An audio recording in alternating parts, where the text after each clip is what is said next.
జై శ్రీరామ్. శ్రీమాత్రే నమః. శ్రీ గురుభ్యో నమః.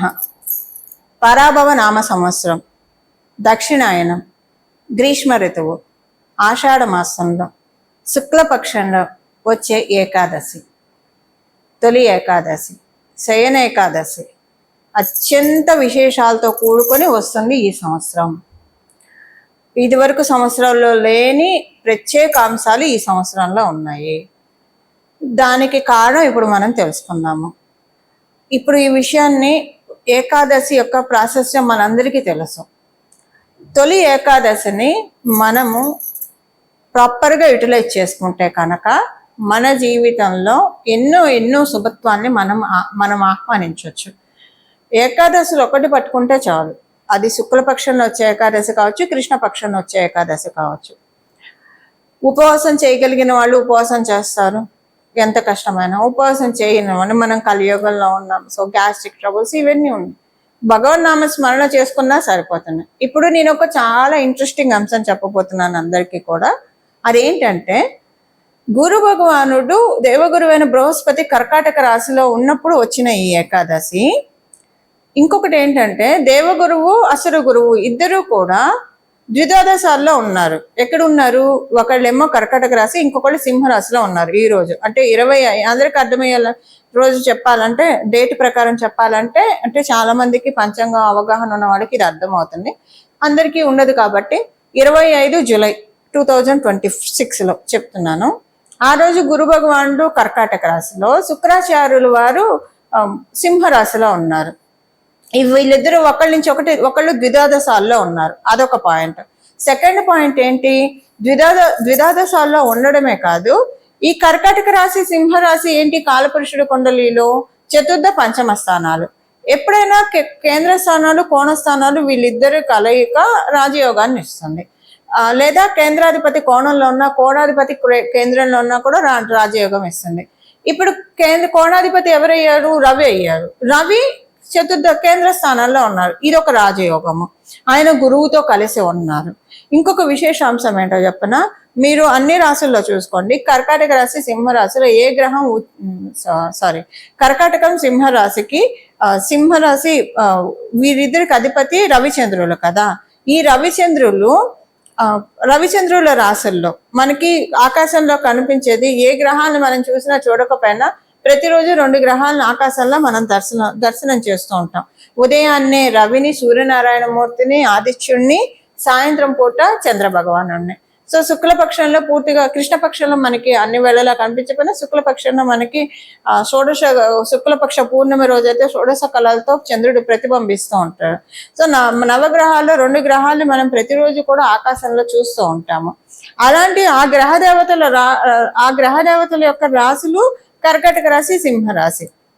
ఈ రాశిలో గురు శుక్రులు ఉండడం చాలా మంచిది. ఈ గురు శుక్రులు ఉండడం వల్ల, అందులో ఇంకొకటి, మీరు సింహరాశిలో ఏ గ్రహం ఉచ్చ స్థానం తీసుకోదు, ఏ గ్రహం నీచ స్థానం తీసుకోదు. ఆ సింహరాశికి ఒక ఎక్సెప్షన్. అది రవి కదా, రాజు కదా. ఆయన రాజు దగ్గర వెళ్ళి ఎవరు కూడా మేము గొప్ప అని, మేము తోపని చెప్పడానికి ఉండదు కదా. ఆయనే అంటే అందరికంటే పెద్ద. అందుకని ఆయన ఇప్పుడు ఎక్కడున్నాడు? రవి ఎక్కడున్నాడు? కర్కాటక రాశిలో ఉన్నాడు. ఆయన గురువుతో కలిసి ఉన్నాడు. చూడండి ఎంత మంచి కాంబినేషన్ పడిందో ఈసారి మనకి. ఏకాదశే విశేషం అనుకుంటే, దైవ కృపతోటి, వాసుదేవుడి కృపతోటి, జగన్నాథుడి కృపతోటి ఇది ఇంకా విశేషాంశం అవుతూ ఉంది మనందరికీ కూడా. దేవగురువైన బృహస్పతి కర్కాటక రాశిలో ఉండడం, దైత్య గురువైన శుక్రాచార్యులు సింహరాశిలో ఉండడం, రవిచంద్రుల రాశులు అవ్వడం, అది మనం ప్రతిరోజు ఆకాశంలో చూడగలగడం. రవిచంద్రులు ఎవరు? జగన్మాత కళ్ళు. రవిచంద్రులు ఎవరు? మనకి పరమశివుడి యొక్క 2 కళ్ళు, 3వ నేత్రం అగ్ని నేత్రం, సూర్య శశాంక వహ్ని నాయనం అని చెప్తాం కదా. అలాంటి ప్రత్యేక గ్రహస్థితి ఇప్పుడు మనకి గోచారంలో చోటు చేసుకుంది. ఇంకొక విశేషాంశం ఏంటంటే, చంద్రుడు నీచలో ఉన్నాడు, వృశ్చిక రాశిలో ఉన్నాడు. జ్యేష్ఠ నక్షత్రం ఆ రోజు పూర్తిగా ఉంది. చంద్రుడు నీచ రాశి, వృశ్చిక రాశి ఆయనకి నీచ. చంద్రుడు వృశ్చిక రాశిలో ఉండడము, అక్కడ చంద్ర రాశి అయిన గురు భగవానుడు కర్కాటక రాశిలో గురు భగవానుడు ఉండడము, పంచమ దృష్టితోటి చంద్రుడిని గురు భగవానుడు వీక్షించడము. గురు భగవానుడు ఎక్కడ చూస్తే అక్కడ జీవం పోస్తాడు. ఆయన ఎక్కడుంటే అక్కడ జీవం పోస్తాడు. ఆయన వీక్షిస్తూ చంద్రుడికి బలాన్ని ఇస్తున్నాడు.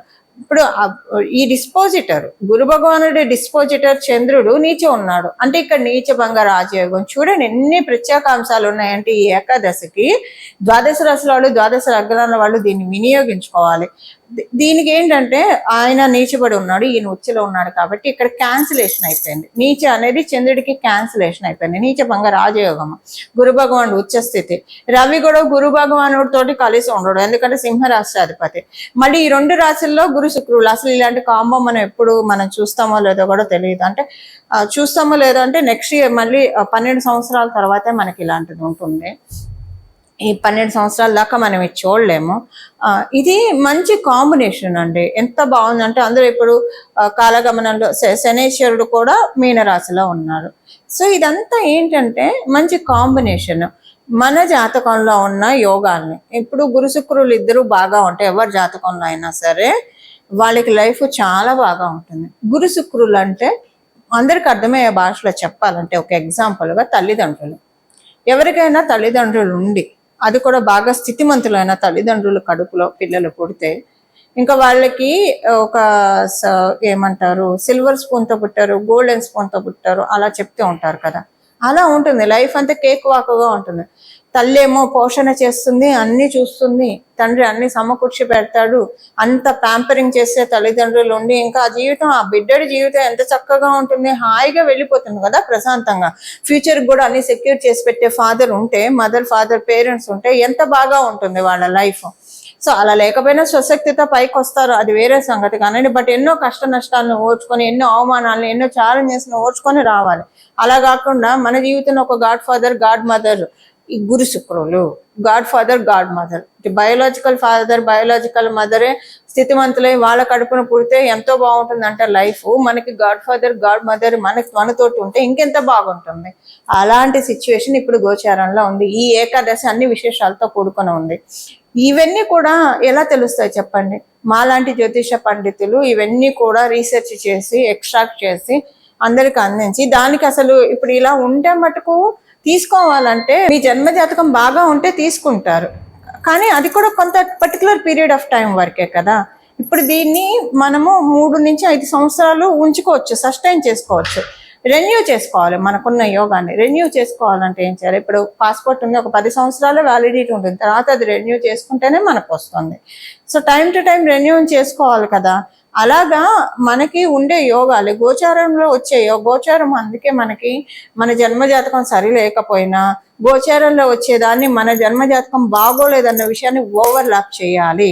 ఆ ఓవర్లాప్ చేసే అంశాలే జ్యోతిష పండితులు చెప్పేది, అందరికీ కూడా చెప్పేది. మాలాంటి వాళ్ళందరం కూడా రీసెర్చ్ చేసి చెప్పే విషయాలే ఇది. ఎంతో ఎప్పుడు ఇదే పనిలో ఉంటాం, ఒక తపస్సుగా చేస్తూ ఉంటారు జ్యోతిష పండితులు.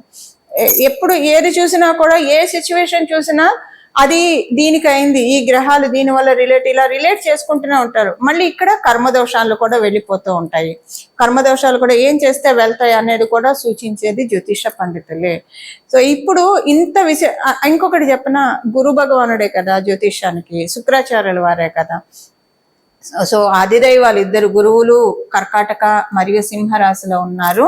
దీన్ని ద్వాదశ రాశుల వాళ్ళు, ద్వాదశ లగ్నాల వాళ్ళు చిన్న చిన్న రెమెడీస్ పరిహారం చేసుకోవడంతో దీన్ని క్యాచ్ హోల్డ్ చేయగలుగుతారు. క్యాచ్ హోల్డ్ చేయడం వల్ల మీ జన్మజాతకం బాగా ఉంటే మీరు ఏం చేయకపోయినా అవుతుంది. ఇది ఒక్కరోజు చేయాలండి, ఏకాదశి ఒక్కరోజు మాత్రమే చేయాలి. ఒక్కరోజు మీ భవిష్యత్తుకి మీరు పెట్టుకోలేరా? మీ భవిష్యత్తుని బాగు చేసుకోవడానికి చేయలేరా చెప్పండి? చక్కగా చేస్తారు కదా. అదేంటో ఇప్పుడు మనం తెలుసుకున్నాం. అందుకే కదా మాలాంటి వాళ్ళమందరం ఉన్నది కూడా. అది ఒకటి. సెకండ్ థింగ్ ఏంటంటే ఇప్పుడున్న ఈ గురు శుక్రుల యొక్క ఇది ఏకాదశి, దీన్ని ఎలా చేస్తే ప్రాపర్గా యూటిలైజ్ చేసుకోవచ్చో ఇప్పుడు మనం చూద్దాం. అందరికీ ప్రతి ఒక్క రాశుల వాళ్ళకి ఏ పరిహారం చేసుకుంటే ఇది, అంటే ఒక్కొక్క రాశి వాళ్ళకి ఒక్కొక్క పరిహారం ఉంటుంది. సో నేను మేషరాశి మొదలుకొని మీన రాశి వరకు 25వ తారీఖు జూలై 25, 2026 సంవత్సరం ఏం చేసుకోవాలి అన్నది నేను ఇప్పుడు చెప్తాను. అది ఇప్పుడు చూద్దాం. చెప్పాను కదా, మాతాపితృల సమానం గురు శుక్రులు. మనకి కాలపురుషుడి కుండలిలో కూడా ధనుసు రాశి పితృస్థానం కదా, 9వ స్థానము పితృస్థానం అని చెప్తుంది. సో మనకి చతుర్థ స్థానానికి కారకులు ఉంటారు, ఒక్కొక్క స్థానానికి కారకులు ఉంటారు. తన స్థానము అలాగే మనకి రెండవ భావానికి కారకులు, భాతృస్థానానికి మంగళ కారకులు ఇలా ఉంటారు. సో అలా చతుర్థ స్థానానికి మాతృస్థానానికి కారకుడు శుక్రుడు. అందుకే గాడ్ ఫాదర్, గాడ్ మదర్ అని చెప్పాను. వీళ్ళిద్దరు ఆశీస్సులను అందుకోవడానికి, మన జీవితాన్ని మనము చక్కగా మౌల్డ్ చేసుకోవడానికి, అభివృద్ధి పదంలో పెట్టుకోవడానికి, 10 మందికి ఆదర్శప్రాయం అవ్వడానికి ఇది చాలా చక్కటి సమయం. ఇప్పుడు మనం ప్రతి రాశి వాళ్ళకి ఏమేమి పరిహారాలు చేసుకోవాలో ఇప్పుడు నేను చెప్తాను. అది చేసుకుంటే దీన్ని మీరు 3 years to 5 years సెక్యూర్ చేసుకోగలుగుతారు. లేకపోతే 3 months ఉంటుంది, తర్వాత నార్మల్ అయిపోతుంది, యథా రాజా తదా ప్రజాగా ఉంటుంది. సో ఒకవేళ మీకు తీసుకునే డిజర్వెన్స్ లేదనుకోండి, ఏదో కొంచెం చూస్తారు, స్వల్పంగా చూస్తారు, అంటే జన్మ జాతకం బాగోకపోతే. అందుకని ఏ పరిహారాలు చేసుకోవాలో ఇప్పుడు చూద్దాం. పరిహారాలన్నీ దైవానికి సంబంధించినవే ఉంటాయి. స్వామి కార్యం స్వకార్యం అంటాం. భగవంతుడిని మనం ఒక కోరికతో పిలిచినా, ఎలా పిలిచినా ఆయన మనకి అదృష్టాన్నే కలగజేస్తాడు. కాకపోతే నిష్కల్మషమైన హృదయంతో నిర్వికారంగా ఏ కోరికలు లేకుండా భగవంతుని ప్రార్థిస్తే ఇంకా మంచిది. ఒకవేళ మీరు అలాగా నాకు ఏ కోరిక లేదు, నాకు ఏది మంచిదైతే అదే ఇవ్వు అని అనుకుంటే, లేదా నేను నీకు మీద గ్రాటిట్యూడ్తో చేస్తున్నానని చెప్పి చేస్తే ఇంకా మంచిది. నువ్వు నాకు ఇన్ని ఇచ్చావు కాబట్టి ఆ గ్రాటిట్యూడ్ తోటి నేను చేస్తున్నాను, నిన్ను పూజించడము ఇది మహద్భాగ్యం అన్న ఒక భావంతో చేస్తే ఇంకా మంచిది. అసలు మనకి ఏం కావాలో ఒక్కోసారి మనకి తెలియదు, దైవానికి తెలుసు మనకి ఏది ఇస్తే మనకి మంచిదో. ఇప్పుడు చూడండి, కొంతమందికి ఒక పొజిషన్ వచ్చినప్పుడు అసలు అంతకు ముందే బాగున్నాయి, పొజిషన్ వచ్చినప్పటి నుంచి తలకాయ నొప్పిగా ఉంది, డబ్బులు సంగతి దేవుడు ఎరుగు, ఇన్ని అంటే అంతకు ముందు కూడా బాగానే ఉంది కదా ఫైనాన్షియల్గా అని అలా అనిపిస్తుంది. కొంతమంది కొన్ని బిజినెస్లు చేస్తుంటారు, అది బాగుంటుంది, అనవసరంగా ఇంకో బిజినెస్లోకి దూకుతారు, అది పోతుంది ఇది పోతుంది. అప్పుడు ఆ బిజినెస్లో దూకినప్పుడు ఒకవేళ అది అవ్వలేదు అనుకోండి, అప్పుడు బాధపడతారు, అరే ఇది అవ్వట్లేదు ఇదే చేసుకుంటున్నా, అది కూడా వస్తే బాగుంటుంది కదా అనుకుంటారు. ఒకవేళ అది వచ్చింది అనుకోండి, సపోజ్ అది పెండింగ్ అవ్వకుండా అయింది అనుకోండి, అందులో లాసెస్ అది అనవసరంగా మొదలు పెట్టేశాను, అది చేయకుండా ఉంటే బాగుండేది, అనవసరంగా కడుపులో చల్లగదలకుండా ఉన్న దాన్ని పాడు చేసుకున్నానని. సో ఇలా మనకి ఏది మనం చేస్తే కరెక్ట్ అనేది మనకి తెలియదు. అంటే జ్యోతిష్యం చెప్తుంది మనకి, జ్యోతిష పండితులు మీరు అప్రోచ్ అయితే ఏం చేయాలి, డూస్ అండ్ డోంట్స్ చెప్తారు మీకు. బట్ అలా కాకుండా అందరూ అలాగా ఉండాలని ఉండదు కదా. సో భగవంతుని పాదాన్ని మనం ఆశ్రయిస్తే మనం ఏం చేయాలి, మనం ఏం చేయకూడదు జగన్మాత మనకి జగత్ మాతా పితరులు ఇద్దరు మనకి చెప్తారు. అది ఇప్పుడు తెలుస్తుంది, డూస్ అండ్ డోంట్స్ మనకి ఏది. అందుకే భగవంతుని నేను ఇట్లా కోరుకుంటే మంచిది, నాకు ఏది మంచిదైతే అదే ఇవ్వు నాయన, అదే ఇవ్వు తల్లి, నువ్వు ఇచ్చిందే నాకు మహాప్రసాదంగా నేను యాక్సెప్ట్ చేస్తానంటే మనకి ఏది శ్రేయమో, మనకి ఏది ఇస్తే ఇంకా మనకి టెన్షన్ ఉండదు, మనశ్శాంతి ఉంటుందో, సంతృప్తి ఉంటుందో అది భగవంతుడు ఇస్తాడు. ఇలా ఇప్పుడు మనము 12 రాశుల వాళ్ళకి ఏం పరిహారం, ఒక్కొక్కరికి ఒక్కొక్క పరిహారం ఉంటుంది, అది ఇప్పుడు నేను చెప్తాను. ఒక్కొక్క రాశి వాళ్ళకి విడివిడిగా క్లుప్తంగా ఒక 2 పాయింట్స్ చెప్తాను, మీకు ఇది దీనివల్ల ఏం బెనిఫిట్ ఉంటుందో చెప్తాను. కానీ ఇప్పుడు ఒక్కొక్క రాశి వాళ్ళకి విడివిడిగా ఏం చేసుకోవాలో చెప్తాను, ఏం స్తోత్ర పారాయణాలు చేయాలి, లేదా ఏ ఘట్టాన్ని పారాయణం చేయాలో చెప్తాను.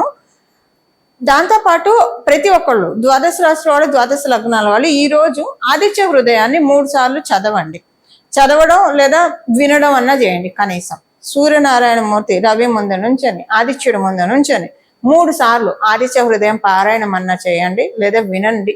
కానీ మనసు లగ్నం చేసి చేయాలి. ఎప్పుడైనా ఏం చేసినా మనసు లగ్నం చేసి చేస్తే అత్యద్భుతమైన ఫలితాల్ని మనం ఇమ్మీడియట్ గా చూస్తాం, క్విక్ గా చూస్తాం. అది మనసు ఆత్మ బలాన్ని పెంపొందించే సమయం ఇది. ప్రతి ఒక్కళ్ళకి కూడా ఆత్మకారకుడు సూర్యనారాయణమూర్తి. మళ్ళీ మన జన్మకుండలిలో ఆత్మకారకులు మారుతారు అనుకోండి, కానీ సూర్యనారాయణమూర్తి ఆత్మకారకుడు. రవిని మనం పట్టుకుంటే కనుక మన యొక్క ఆత్మబలం పెరుగుతుంది. ఈ జీవుడు ఈ దేహంలో ఎందుకున్నాడు, నేను ఎవరిని అని పూజ్య గురువులు రమణ మహర్షి చెప్పినట్లు అది తెలుసుకోవడానికే మనం ప్రయత్నించడానికి ఈ శరీరం వచ్చింది. కాకపోతే మనం ఇవన్నీ వదిలేసి మిగతా వెన్నని చేతిలో పెట్టుకొని నెయ్యి కోసం పరిగెత్తుతూ ఉంటాం, అది వేరే సంగతి. కానీ బట్ అలాంటి స్థితిలోకి మనం వెళ్ళాలంటే ఫస్ట్ ఆ నాలెడ్జ్ మనకు ఉండాలి కదా. ఉంటే అప్పుడు మనం స్టెప్ బై స్టెప్ వెళ్తాం. ఏది ఒక రోజులో అవ్వదు. అందులో ఆధ్యాత్మిక ప్రోగ్రెషన్ అంటే స్టెప్ బై స్టెప్ అవుతుంది. ఆధ్యాత్మికతలో ఉన్న వాళ్ళకి అందరికీ ఈ విషయం తెలుసు. అలా స్టెప్ బై స్టెప్ ప్రోగ్రెస్ అవ్వడానికి మన ఆధ్యాత్మికంగా కూడా మంచిది. ఆధ్యాత్మికంగా ఎదుగుతున్నాం అంటే లౌకికంగా అన్ని సాధించేస్తున్నట్టే, దీనికి అది అయిపోతూనే ఉంటుంది. ఇదొకటి మీరు గుర్తుపెట్టుకోవాలి. ఆధ్యాత్మికం అంటే మన నిత్య దైనందిన జీవితంలో మన పనులు మనం చేసుకుంటే ఎక్కడ మన బాధ్యతను విస్మరించకుండా. గృహస్థాశ్రమంలో ఆధ్యాత్మికంలో ఉన్న వాళ్ళు మాక్సిమం అందరూ ఇదే చేస్తారు. వాళ్ళ బాధ్యతలను వాళ్ళు రెస్పెక్ట్ చేస్తూ అవి చేస్తారు. బట్ ఎక్కువ టైము ఆధ్యాత్మికతకి కేటాయిస్తారు. అలా చేయడానికి ఇది ది బెస్ట్ టైము. ఇలా అందరూ చేయాలంటే ఆదిత్య హృదయాన్ని పట్టుకోండి. ఆదిత్య హృదయాన్ని 3 సార్లు చదవండి, వినండి. ఒక్కరోజే కదా, రోజు చేస్తే ఇంకా మంచిది. అసలు మన ప్రతిరోజు ఆయన వెలుగునిస్తున్నాడు, అందరికీ వెలుగునిస్తున్నాడు. ఒక గ్రాటిట్యూడ్ చెప్పాలి కదా మనం స్వామివారికి. అలా గ్రాటిట్యూడ్ చెప్పే టైం మనకు వచ్చింది. కాలబలం దైవబలం ఉన్నప్పుడు అందరూ కూడా వింటారు, ప్రసన్నంగా వింటారు. ఇది ఆ టైం. ఈ టైంని అసలు మిస్యూజ్ చేసుకోకండి. ఒకవేళ మీరు లేడీస్ అయ్యి మీరు పీరియడ్ లో ఉన్నారనుకోండి, మనసులోనే భగవన్ నామస్మరణ చేసుకోండి. నామస్మరణకి ఎలాంటి తప్పు లేదు. మనసులో భగవంతుని ధ్యానించుకోండి. ఏది భగవంతుని అన్నా మీకు ఇష్టమైన దేవి దేవతల్ని నామంతో జపించుకోండి. ఇప్పుడు నామానికి ఏం తప్పు ఉండదు. ఇప్పుడు సపోజ్ మన పిల్లల పేరు అమ్మాయి అతో అనుకోండి, శ్రీదేవి అని పెట్టారు అనుకోండి, లేదా అబ్బాయి అనుకోండి శ్రీనివాస్ అని పెట్టారు అనుకోండి. మనం బాత్రూంలో ఉన్నాం, ఏదో మర్చిపోయాము, ఆ అమ్మాయిని పిలుస్తాం కదా, మన శ్రీదేవి ఇలా రామ్మ అరే నేను బాత్రూంలో ఉన్న అమ్మాయిని అలా పిలుస్తా, దేవుడి పేరు అని మనం ఆగాం కదా. ఇప్పుడు మీరు బహిష్ట సమయంలో ఉన్నారు, పిలవాలి ఎవరినన్నా, పేరు అదే ఉంటే పిలుస్తాం కదా, శ్రీదేవి ఇలా రామ్మ అని పిలుస్తాం కదా. అరే బహిష్టులో ఉన్న అమ్మవారి పేరు అని మనం, అందుకే నామానికి తప్పు లేదు. మీరు ఏ అవస్థలోన్నా ఉండండి, ఏటి సూతకంలో ఉన్నా కూడా పిలుచుకుంటాం కదా. అసలు దీనికి గోవింద గోవింద గోవింద, దీనికి అసలు తప్పే ఉండదండి. మీరు మనసులో ఇంకా మీకు ఇది ఒక మహత్తర అవకాశం. ఎందుకంటే పంచమ స్థానము పీరియడ్స్ ను కూడా సూచిస్తుంది. ఆయన కర్కాటక రాశిలో ఉన్నారు. ఇది ఇంకా మహత్తర అవకాశం. మీరు అసలు బాధపడకండి పీరియడ్ లో ఉన్నాము, లేదా ఏటి సూతకంలో ఉన్నా కూడా ఒకవేళ 11 రోజులు మృతా శౌచంలో ఉన్నా మనసులో చెప్పించుకోండి. విష్ణు విష్ణు విష్ణు మనసులో జపించుకోండి. అది చాలా మంచిది. మనసులో జపించుకోవడానికి ఇంకా మీకు అందరికంటే ఎక్కువ ఫలితాలు వస్తాయి. అందువల్ల బెంగపడకండి, చిన్నబుచ్చుకోకండి. మీకు అంటే ఇలా చేసుకోవడానికి లేదు అన్నది మీరు చిన్నబుచ్చుకోకండి. భగవంతుడు అందరి వాడు, గోవిందుడు అందరి వాడు, మనందరికీ అవకాశాన్ని ఇస్తాడు. సో ఇలా చేసుకోండి. ఆదిత్య హృదయం అయితే అంటే ఒకవేళ మీరు పీరియడ్ లో ఉన్న జాత సౌతం మృత శౌచంలో ఉంటే మీరు ఆదిత్య హృదయం పారాయణం చేయకూడదు. అది స్ట్రిక్ట్ రూల్. ఒకవేళ ఇప్పుడు నేను చెప్పేవి కూడా చేయకూడదు. ఇప్పుడు చెప్పే స్తోత్రాలు మీ రాశి వాళ్ళు, మీరు ఈ రాశిలో ఉన్న చేయకూడదు. ఇప్పుడు నేను చెప్పిన కండిషన్ లో ఉంటే నామస్మరణ చేసుకోండి. అప్పుడు నామస్మరణకి ఏ తప్పు ఉండదు కాబట్టి నామస్మరణ చేసుకోండి. అలా లేకుండా మామూలుగా ఉన్న వాళ్ళందరూ కూడా ఈ రోజు 3 సార్లు ఆదిత్య హృదయాన్ని పారాయణం చేయండి లేదా వినండి. ఒకటి ఇదైతే ఖచ్చితంగా చేయాలి. ఇప్పుడు విడివిడిగా మీ రాశుల వాళ్ళకి ఒక పాయింట్ ఏం మంచి జరుగుతుందో చెప్పి ఏ పరిహారం చేసుకోవాలో కూడా మనం చూద్దాం. కుంభరాశి కుంభలగ్నంలో పుట్టిన వాళ్ళకి మీకు ఏంటంటే షష్ఠ స్థానము సప్తమ స్థానము ఇది బలంగా ఉంది. ఇది బలోపేతం అవుతూ ఉంది. షష్ఠ స్థానము సప్తమ స్థానం బలోపేతం ఉండడం వల్ల మీకున్న కర్మదోషాలన్నీ కూడా తొలగిపోయే సమయం ఇది. చాలా వరకు వేవర్ అయిపోతాయి. కొన్నిసార్లు నేచర్ డిస్కౌంట్ చేస్తుంది మనకి. ఇప్పుడు చూడండి రుణమాఫీలని గవర్నమెంట్ ఇస్తూ ఉంటుంది చూసారా. అలాగే ఇప్పుడు మీకున్న పూర్వజన్మ ప్రారంధ కర్మ కావచ్చు, ఈ జన్మలో తెలిసి తెలియకుండా చేసిన కర్మల నుంచి రుణమాఫీ కొన్నిట్లో దైవం కల్పిస్తూ ఉంది. అయితే దీనికి మీరు రుణమాఫీ అంటే ఇప్పుడు ఒక రుణం తొలగిపోతే మనం అంత హాయిగా ఉంటాము. రుణం తొలగిపోవడం అంటే అన్ని అప్పు డబ్బులనే కాదు, మనం పడే కష్టాలు కూడా మనకున్న రుణం వల్లే. ఏదో పాపకర్మ అనేది ఒక రుణం, దానివల్లే ఇబ్బంది పడుతూ ఉంటాం. దాంట్లోంచి ఇప్పుడు బయటకు వస్తారు. మీరు దేంట్లో అయితే మీరు ఆరోగ్య సమస్యలతో ఇబ్బంది పడుతున్నారా దాంట్లోంచి బయటకు వస్తారు. మానసిక వ్యధ దాంట్లోంచి బయటకు వస్తారు, లేదా వృత్తిపరంగా దాంట్లోంచి దేంట్లో సమస్య ఉంటే దాంట్లోంచి బయటకు వస్తారు. సింపుల్ గా చెప్పాలంటే అయితే దీనికి చేసుకోవాల్సింది అంటే ఇప్పుడు మనం చూద్దాం. షష్ఠ స్థానం సప్తమ స్థానంలో ఇది జరుగుతూ ఉండడం వల్ల మీరు కూడా 2 రెమెడీలు చేయాలి. ఆ రెమెడీ అంటే ఇప్పుడు మనం చూద్దాం. ఏదైనా యుద్ధానికి సంబంధించినవి మీరు చదవడం కానీ వినడం. భగవద్గీత అయితే ఇంకా మంచిది. భగవద్గీత మీకు శ్లోకాలు చదవడం వస్తే చదవండి, లేదా వినండి. చక్కగా మనకి యూట్యూబ్ ఉన్నది, అందుకే కదా మనకి భగవంతుడు అంతా కూడా అంటే భగవంతుడి కృప పొందడానికి మోక్షం కూడా కరతల మలకం చేస్తుంది. అమ్మవారి ఆశీస్సులు ఉంటే, మోక్షలక్ష్మి ఆశీస్సులు ఉంటే, లేదా జగన్నాథుడు ఆశీస్సులు ఉంటే అని మనకి పురాణ గ్రంథాల్లో ఉన్నది. అలా మోక్షం కరతల మలకం అవ్వాలంటే అసలు మన చేతిలో ఉన్న మొబైలే కరతల మలకం అని నా భావన. అలా మొబైల్లో మనం అంటే అన్ని మంచివి చూడాలి. ఏవో క్రైమ్ సీన్స్ లేదా పిచ్చి పిచ్చివన్నీ చూస్తే పాపం వస్తుంది. అంటే దానివల్ల ఉపయోగం ఉండదు నా ఉద్దేశం. కానీ మంచివి చూస్తే, భగవంతుడికి సంబంధించిన ఇలాంటివి చూస్తే మోక్షం కరతల మలకం అవుతుంది ఖచ్చితంగా. అలా చేసుకోవడానికి, అంటే మోక్షం అంటే కష్టాల నుంచి బయటకు రావడం కూడా ఒక మోక్షమే కదా. అలా కష్టాల నుంచి, జీవన మరణ సమస్యల నుంచి బయటికి రావడానికి, మనకి పూర్ణాధ్యాయం కలగడానికి ఇది మీరు వినండి లేదా చదవండి. చేస్తే కనుక చాలా మంచిది. యుద్ధానికి సంబంధించింది భగవద్గీత, ఇంకా అందులో యుద్ధానికి సంబంధించిన అంటే స్వామి వారు అర్జునుడు యుద్ధం చేయనన్నప్పుడు గీతోపదేశం చేసి ఆయన చేత కార్యోన్ముఖుని చేసి కార్యదక్షత ఇచ్చి ఇదంతా చేస్తారు కాబట్టి అది కాకపోతే మహాభారత యుద్ధం కావచ్చు, లేదా రావణ యుద్ధం కావచ్చు, లేదా జగన్మాతది శంభుని రక్తబీజుని వధించిన వృత్తాంతం, ఇలాంటివి పారాయణం అన్నా చేయండి లేదా వినండి. చదవడం, పారాయణం చదవడం లేదా వినండి, రెండిట్లో ఏదో ఒకటి చేయండి. అలాగే శ్రీవారి కళ్యాణాన్ని, ఆ రోజు కళ్యాణాన్ని చూడండి. టీటీడీ ఛానల్లో వస్తుంది, ఇది 12ంటికి వస్తుంది మధ్యాహ్నం పూట, అది చూడండి. అలాగే మీకు వీలుంటే 10ంటికి తిరుచానూరులో అలవేలు మంగ అమ్మవారి కళ్యాణం వస్తుంది. 2 గంట వస్తాయి, ప్రతిరోజు వస్తాయి. ఈ రోజు చూడండి. చూడడానికి కుదరలేదు, ఆ టైంలో మీరు బిజీలో ఉన్నారనుకోండి, వినండి. లక్ష్మీ అమ్మవారి కళ్యాణము, కళ్యాణ ఘట్టం వినండి. శ్రీనివాస కళ్యాణ ఘట్టం చదవడమో వినడమో చేయండి. మీరు డ్రైవింగ్ చేస్తూ కూడా వినొచ్చు కదా. ఈ రెండిట్లో ఏదో చేయండి, ఏదైనా చేయండి, బట్ మనసు లగ్నం చేసి చేయాలి. యుద్ధకాండని, రామాయణంలో యుద్ధకాండనన్నా పారాయణం చేయండి, లేదా సింపుల్గా యుద్ధం గురించి మనసులో అన్న స్మరించుకోండి. ఇవి చేస్తే చాలా బాగా ఉంటుంది.